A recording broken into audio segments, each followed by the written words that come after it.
제 개인적인 얘기로 말씀을 시작합니다. 제 친구 중에 꽤 유명한 가수가 한 명 있습니다.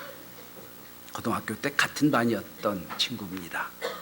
대학가요제 대상을 차지하고 가수로 활동하다가, 가수라기보다는 이제는 KBS 공영방송에 10년 이상을 아침 프로 DJ로 꽤 인기 있는 그런 친구입니다. DJ를 끝내고 그가 최근에 참 그 프로그램 이름을 딴 영화도 개봉이 됐던 적이 있습니다. 이 친구가 DJ를 끝내고 어린이 뮤지컬을 제작하는 제작자가 됐습니다. 그리고 정동극장에서 전속으로 이제 시작을 했습니다. 그 어린이 뮤지컬 공연의 그 첫 번째 공연을 제가 가서 본 적이 있습니다. 그런데 그 공연을 준비하는 과정을 보니 참 힘들게 아주 디테일하게 연습하고 준비하는 걸 봤습니다. 그 준비가 너무 엄청나고 너무 디테일하길래 제가 물었습니다. 뭐 애들 뮤지컬이 이렇게 할 필요가 있겠느냐? 그랬더니 그 친구 하는 말입니다. 오늘 첫 공연이 참 중요하다. 오늘 연예 기자 오고 각 신문에 TV가 기자가 오고 그러면 오늘 성공에 실패하면 롱런 할 수가 없다. 그래서 여기 최선을 다하고 있다 라고 말하는 걸 들었습니다. 그 어린이 뮤지컬 공연이 수년을 계속된 것으로 제가 알고 있습니다. 여러분이 지금 첫 발표를 앞두고 있는 뮤지션이라면, 첫 공연이 오늘 있다면 어떻게 준비하겠습니까? 오늘 첫 공연이 성공이냐 실패에 따라서 여러분이 성공하느냐 실패하느냐 결정될 겁니다. 흥행 여부도 중요한 겁니다. 오늘 기자들이 와서 참 좋았다 평가를 하면 흥행이 계속될 거고, 오늘 보기에 별 볼 일 없다 그러면 더 이상 어려워지는 거예요. 아마 여러분 첫 공연이 성공하기 위해서 별의별 노력과 애를 쓰게 될 겁니다. 최대의 역량을 발휘해 가지고 여러분 알고 있는 모든 걸 발휘하게 될 겁니다. 또 혹시 티켓이 덜 팔렸으면 각 지인을 다 불러 가지고 그 공연을 꽉 차게 만들어 올 겁니다. 왜냐? 첫 공연이 중요하기 때문이에요. 나를 알릴 수 있는, 내 역량을 보여줄 수 있는 공연이기 때문에 참 중요할 겁니다. 그래서 첫 번째 공연을 성공리에 마치려고 애를 쓰게 될 겁니다. 그런데 오늘 본문은 예수님이 메시아로 이 땅에 오셔서 하신 첫 번째 일입니다. 내가 메시아로 이 땅에 왔다라고 보여주는, 세상을 향한 자기를 드러내는 첫 번째 일이에요. 이걸 오늘 11절에 뭐라고 표현하고 있습니까? 첫 표적이라고 표현하고 있어요. 첫 번째 예수님이 오셔서 내가 누구다라고 보여주는 장면입니다. 성경에 수많은 이적이 나옵니다. 이적을 영어로 미라클이라고 그러지요. 그런데 표적이라고 안 합니다. 이적은 기적처럼 보여주는 거고요. 표적은 그 이적 중에 상징적으로 무언가 보여주려는 것을 얘기할 때 표적이라고 씁니다. 그런데 오늘 첫 번째 예수님이 메시아로 보여주는 이 사건인데, 우리의 생각과 전혀 다르게 아주 가난한, 그리고 알려지지 않는 시골의 가나라는 곳에 가서, 또 그 신랑과 신부도 전혀 알려지지 않는 시골의 촌에 사는 신랑과 신부의 결혼식에 가셔서 첫 번째 이적을, 표적을 행하십니다. 그래서 오늘 11절에 보면 이걸 표적이라고 말합니다. 그리고 뭐라고 얘기합니까? 11절 마지막을 보십시오. 갈릴리 가나에서 행하여 그의 영광을 나타내시매, 하나님의 영광을 나타내는 표적이라는 거예요. 그런데 이 표적이 너무, 이 상황이, 이 장소가 너무 별 볼 일 없으니까 요한복음을 뺀 마태, 마가, 요한은, 마태, 마가, 누가는 이 사건 기록이 없어요.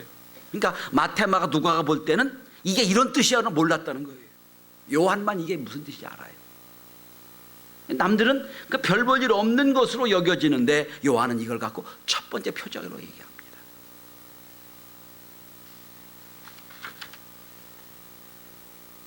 저는 이 혼인잔치, 잘 알려지지 않고 제자들도 몰랐던 이 영적인 이 가나 혼인잔치가 예수님이 이 땅에 오신 분명한 목적과 뜻을 보여주시는 가장 중요한 사건이라고 생각합니다. 자, 아기 예수가 이제 몇 주면 오십니다. 왜 오십니까? 우리가 강림절을 맞이하면서 예수가 이 땅에 오신 목적이 무엇인지를 오늘 본문을 통하여 함께 은혜를 나누고자 합니다. 그런데 미리 부탁을 드립니다. 말씀이 좀 어려워요. 집중하지 않으면 뜻이 뭔지 몰라요. 제가 나갈 때 묻겠어요. 오늘 무슨 뜻이냐고 물을 테니까 정신을 차리고 말씀을 잘 들을 수 있기를 바랍니다. 첫째로 예수님이 이 땅에 오신 목적, 왜 가나에서 이 가난한 총동네에서 볼로포도를 만드셨느냐? 첫째는 영적인 기쁨을 회복시켜 주기 위하여, 영원한 기쁨을 다시 일으키기 위하여 이 땅에 오신 것으로 오늘 본문은 보여주고 있습니다. 2000년 전 당시 로마의 피지배 식민지였던 이스라엘, 그것도 가나 땅에, 여러분 당시 결혼은 단지 신랑과 신부의, 또한 신랑의 집과 신부의 집의 그런 집안잔치가 아니에요. 동네잔치입니다. 동네잔치. 그래서 일주일 정도 신부 집에서 했다고 그래요. 그러니까 신부만 해결한 게 아니라 온 동네에서 다 십시일반으로 도와줘가지고 축제를 이루는 거예요. 잔치를 베푸는 거예요. 여러분 우리 독립운동사도 보면 독립운동 하는 분들이 한국에 결혼식 때 와서 많이 자금을 가져갔다고 그럽니다. 그러니까 아주 축제, 동네 잔치 속에 은밀하게 했던 거지요. 그런 식이에요 지금. 여러분 2000년 전에 먹을 게 뭐 있었겠어요? 가난한 동네, 그죠? 온 동네가 결혼식만 기다리고 축제를 일으키는 거예요. 그 축제 기간입니다. 그런데 기쁨을 나눠야 될 그 축제 잔치에 포도주가 떨어졌어요. 아마 전 생각합니다. 이게 잔치가 며칠 계속되다 보니까 준비한 것 이상이 떨어진 거예요. 준비가 부족할 수도 있지만 사람들이 많이 오다 보니까 준비한 게 떨어진 거예요. 그러니 이게 지금 낭패가 된 거예요. 이거 얻어 살 수도 없고 돈도 없고 살 데도 없고 이 많은 걸 어떻게 방법이 없어요. 그래서 기쁨을 나눠야 될 그 장소가, 그 신랑과 신부가 지금 상당히 당황스러운 상황에 빠진 겁니다. 면목이 없고 부끄럽게 된 거예요. 축하러 온 사람들에게 축하의 기쁨의 포도를 줘야 되는데 오히려 수치당하게 된 상황입니다. 사실은 포도주가 떨어진 순간 잔치가 이미 끝난 거예요. 잔치가 끝난 상황이에요. 참 황당하고 어려운 상황이 된 겁니다. 그래서 예수님이 이 집에 오셔서 계속 잔치를 이어지게 하려고, 더 기쁜 잔치가 되게 하려고 이 땅에 오셨다는 뜻입니다. 오늘 본문 한번 보시기 바랍니다. 이 예수님이 다시 만드신 이 포도주를 맛보고, 여러분 10절에 보면 연회장이 이런 말을 합니다. 사람마다 먼저 좋은 포도주를 내고 취한 후에 낮은 것을 내거늘 그대는 지금까지 좋은 포도주를 두었도다. 좋아, 이게 이전에 먹었던 포도가 전혀 다른 포도주를 줬다는 거예요. 근데 여러분 예수님이 그냥 오셔서 물로 포도주 만든 사건, 술 먹는 거 좋아하는 분들이 봐라 예수도 술 먹지 않았느냐, 만들지 않았냐, 술 먹는 거 좋다 이래서 만드신 거 아니고요. 포도주 좋아서 만드신 것도 아니고, 포도주는 기쁨의 상징이거든요. 은혜의 상징입니다. 자, 여러분 기쁨의 상징이, 기쁨의 근원이 떨어져서 당혹스러운 이 가정에 다시 영적 기쁨을 회복시켜 주시려고, 더 좋은 은혜와 축복을 주시려고 오셨다는 겁니다. 여러분 에덴 동산을 한번 그려보시기 바랍니다. 에덴 동산은 하나님이 만들어 주신 잔치상이에요. 잔치 다 완전히 100% 잔치를 만들어 놓으시고 사람을 만드시고 초청하신 거예요. 와서 나와 함께 즐기자, 나와 함께 더불어 살자. 이게 에덴 동산 잔치예요. 그런데 초청받은 아담과 하와가 가서 그 잔치를 깨버린 거예요. 요즘에 가끔 그런 분들이 있죠. 자기 집 잔치도 아닌데 남의 집 잔치에 가서 술이 거하게 취하면 깽판 노는 분들이 있죠. 잔치 완전 엉망만들 분이 있죠. 똑같은 거예요, 여러분. 하나님의 된 동산에 잔치를 만들어 놓는데 사람이 가서 완전 깨버린 거예요. 죄 때문에 깨버린 거예요. 하나님과 인간과의 관계가 깨어지고, 인간과 인간과의 관계가 깨어지고, 인간과 환경이 깨져 버렸습니다. 그게 죄의 문제예요. 여기까지 왔어요. 그런데 사람은 하나님과의 그 잔치에 그 여운이 있거든요. 그 잔치를 또 하고 싶거든요. 그러니까 하나님이 주신 잔치가 아니라 이젠 자기 스스로 잔치를 만들려고 하는 게 인간의 모습이에요. 사람들은 자기 가진 미모로, 자기 가진 돈으로, 자기 가진 재산으로 자기 인생의 잔치를 만들려고 합니다. 그게 우리의 삶의 모습이에요. 어떻게든지 잔치를 만들어 보려고, 기쁘게 하려고. 그런데 인간이 만든 잔치는 한계가 있습니다. 첫째는 인간이 만든 잔치는 오늘 가나 혼인잔치 보듯이 그 근원이 금방 끝납니다. 내 미모로 잔치를 만들었다면 책 제목처럼 30 잔치는 끝났다 됩니다. 30이면 끝나요. 내가 가진 돈, 이 갖고 잔치를 계속할 수가 없어요. 내가 가진 권력, 내가 가진 지위, 계속 내 잔치를 만들 수가 없어요. 언젠가 끝이 납니다. 두 번째, 이게 계속 되어진다 하더라도 인간은 거기서 만족을 못 느낍니다. 허무와 그 공허를 경험합니다. 여러분, 요즘 한국 사회의 아이돌들이 갑자기 극단적 선택하는 걸 보지요. 그들은 잔치에 정상이 있어요. 지금 다 누리고 있어요. 그런데 그걸 감당할 수가 없는 거예요. 우리가 왜 저렇게 살까라고 씹을 정도로 사는 사람들이 다 잘못된 길로 갑니다. 왜 그런 줄 아세요? 내가 만든 잔치이기 때문이에요. 내가 만든 잔치 언제나 공허합니다. 언제나 나를 만족시킬 수가 없어요. 오늘 가나 혼인 잔치를 보세요. 자기들이 만들었어요. 이게 계속되질 않아요. 며칠 가다 보니 떨어진 거예요. 그래서 지금 황당하게 된 거예요. 당황스러운 상황이 된 겁니다. 이 가정이 처음부터 포도주를 적게 준비했을까요? 아니에요. 준비했을 거예요. 그런데 지나다 보니 잔치에 포도주가 떨어진 거예요. 성도 여러분, 예수님 만난 지 몇 년 되셨습니까? 여러분, 포도주 독에 포도주가 계속 있습니까? 잔치가 계속될 수 있나요? 혹시 내 포도주에 지금 그 독에 다 지금 포도주가 떨어져서 잔치를 할 수 있는 능력이 없고 기쁨이 없어졌는데 있는 것처럼 스스로 속이며 살고 있지 않습니까? 우리의 잔치는 에덴 동산처럼 하나님이 만들어주신 잔치가 되어야 돼요. 위로부터 주시는 은혜의 잔치가 계속될 때 우리는 영원히 할 수 있는 거예요. 시편 34편 8절에 시편기자는 이렇게 우리에게 초청하고 있습니다. 너희는 여호와의 선하심을 맛보아 알지어다. 함께 따라갈까요? 맛보아 알지어다. 그럼 맛을 어떻게 봐요? 먹어봐야 알 수 있잖아요. 그냥 밖에서 보지 말고 맛보아 알지어다. 내 잔치 함께 참여하라는 거예요. 그리고 주일 대제배지만 성경을 한번 펴보십시다. 이사야서 25장 6절 빨리 펴보십시오. 우리에게 주님이 잔치를 어떻게 만드셨는가가 나와 있어요. 참 귀한 말씀입니다. 이사야 25장 6절입니다. 그리고 우리 함께 같이 봉독하십시다. 오늘 전 여러분들이 이 잔치에 함께 나눌 수 있길 바랍니다.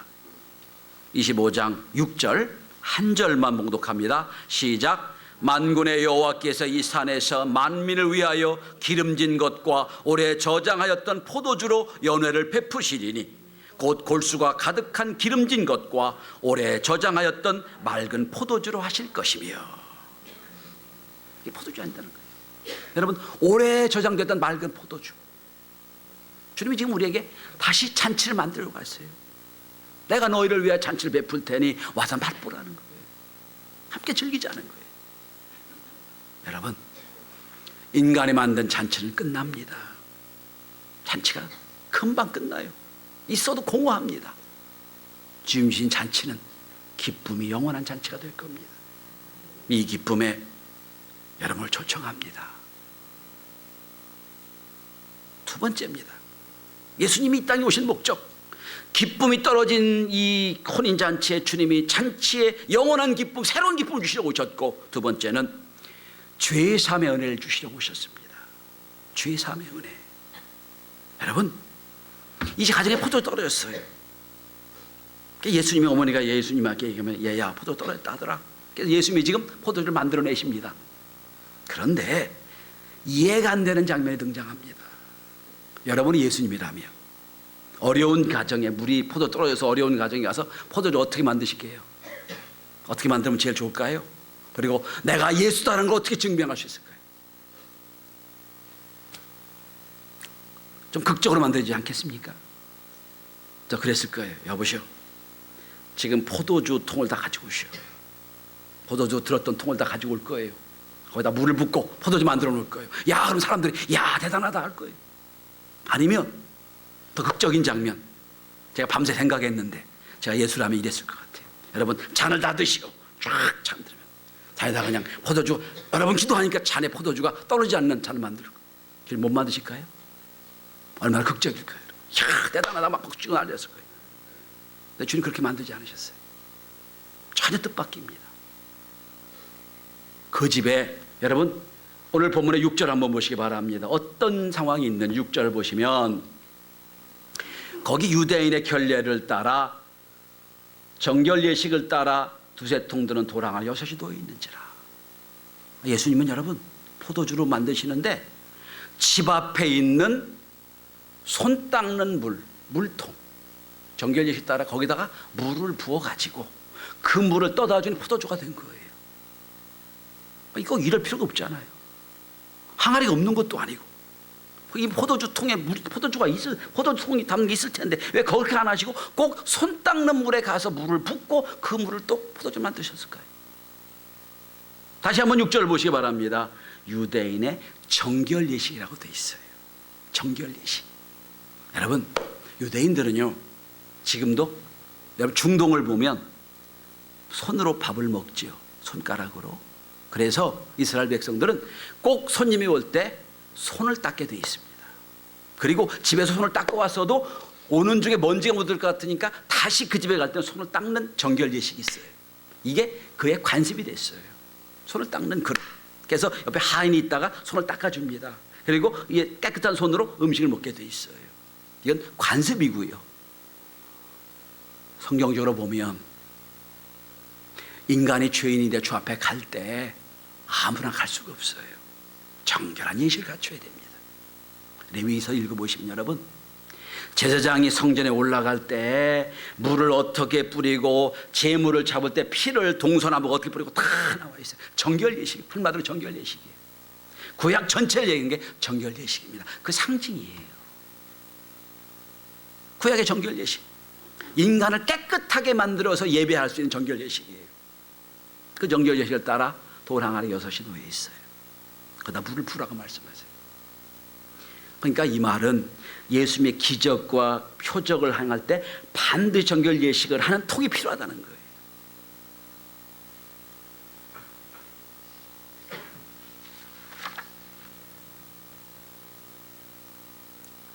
자, 성도 여러분, 지금 포도주가 떨어졌어요. 포도주 만들어내야 돼요. 살 수도 없고요, 여러분. 만들 수도 없어요. 어디 구할 수도 없어요. 지금 당장 중요한데 예수님 말씀하십니다. 정결 예식을 따라 토항에다 물을 갖다 부었어요. 떠다 주시오. 사람들이 다 봅니다 지금. 아, 저건 지금 분방 내 손을 닦았던 곳인데.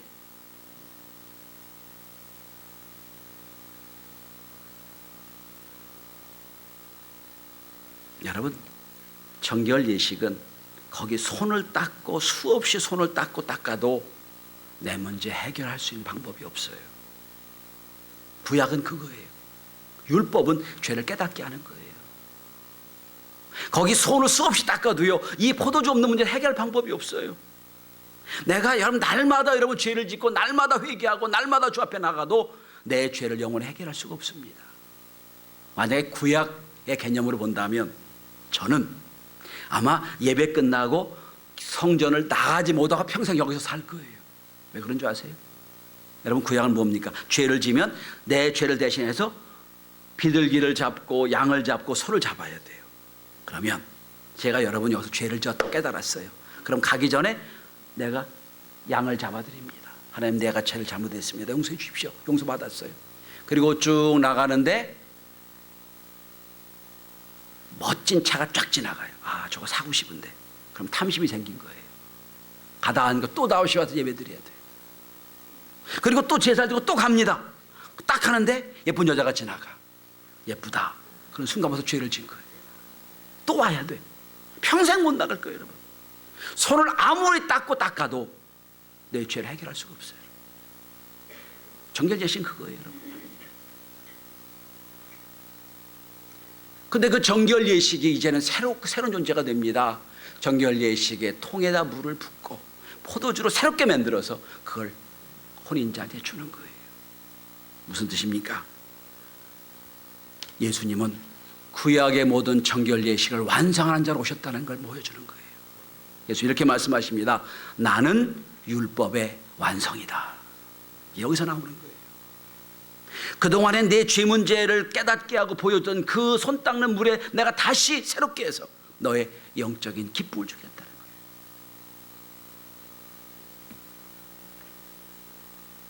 오늘 그래서 예수님 말씀하셔서 이 사람들 보는 데서 말합니다.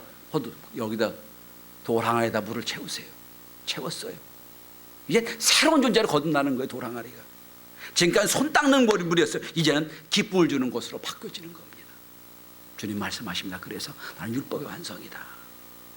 여러분, 우리가 날마다 동원하는 내 손을 닦고 회개한다 해도 내 죄 문제 해결할 수 없습니다. 그런데 유일하게 주님이 내 문제 해결해 주신 거예요. 그게 뭡니까? 죄 사함의 축복이죠. 단 한 번에 십자가에서 우리 죄를 해결해 주신 거예요. 그래서 이 땅에 오신 거예요. 자, 세 번째입니다.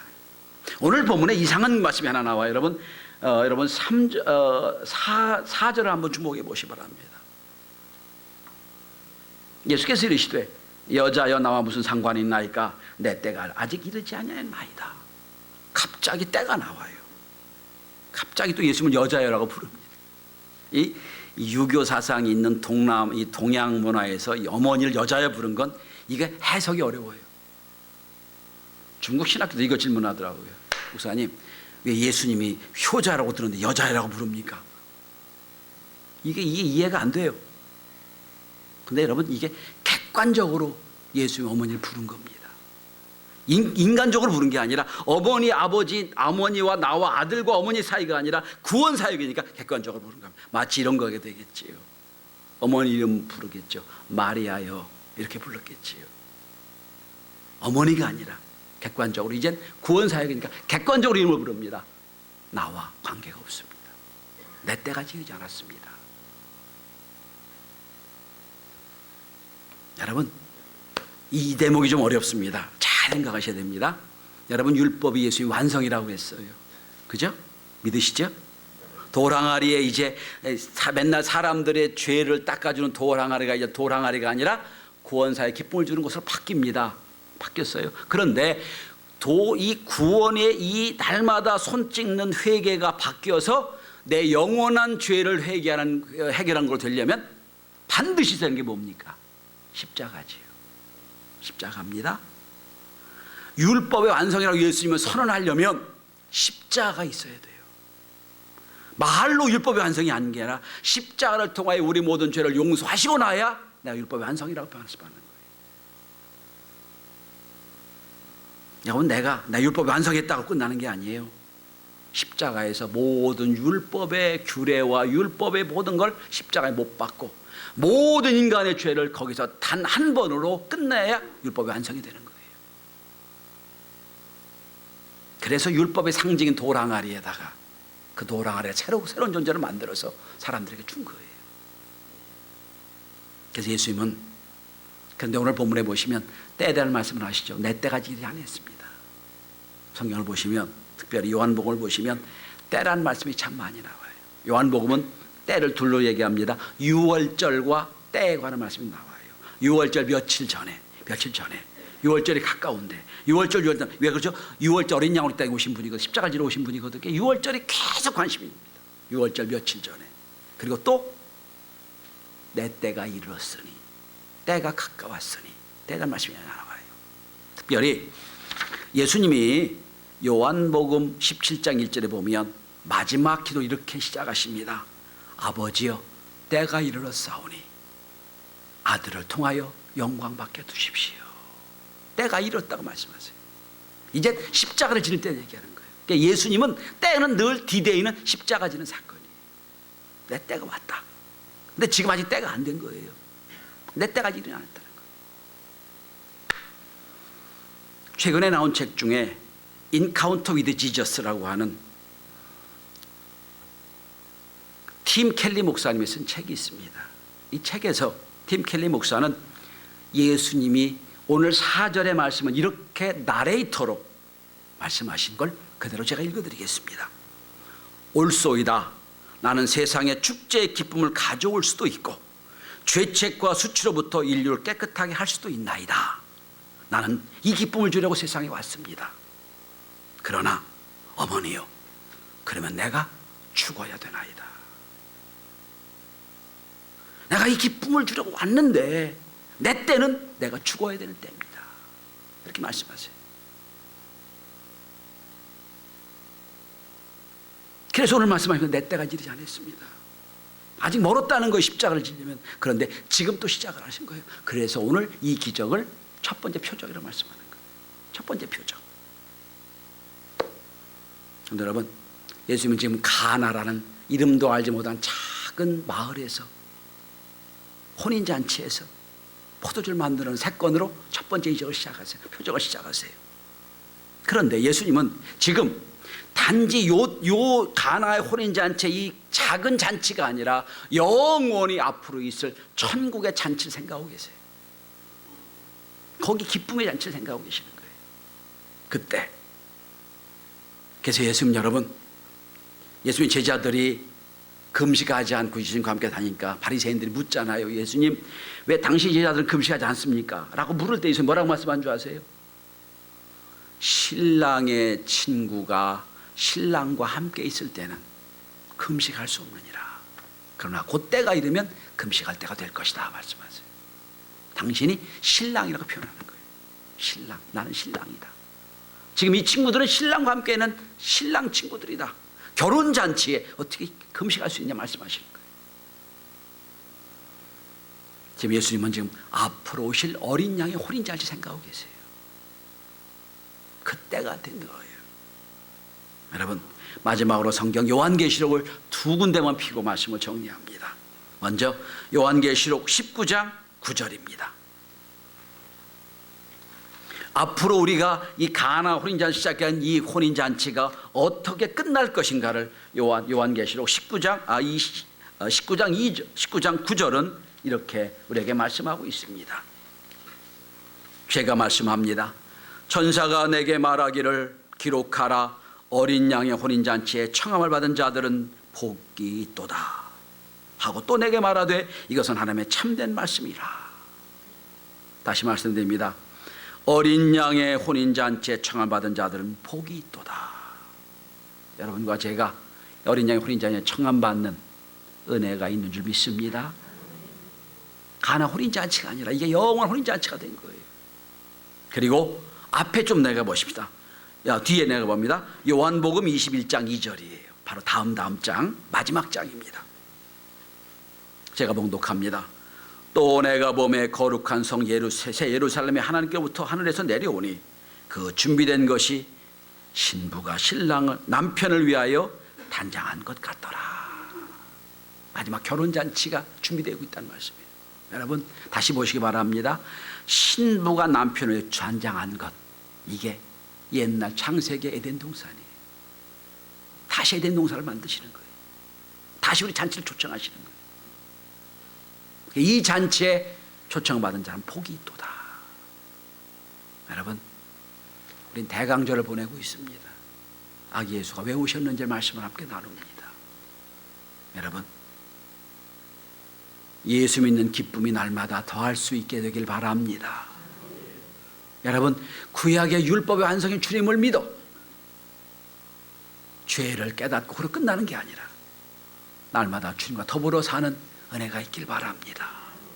하나님, 이 어린 양의 혼인잔치의 때에 다 함께 참여해서 영원한 기쁨을 누리는 그 다시 오실 그때를 준비하는 믿음의 사람들이 되시기를 주의 이름으로 축원합니다.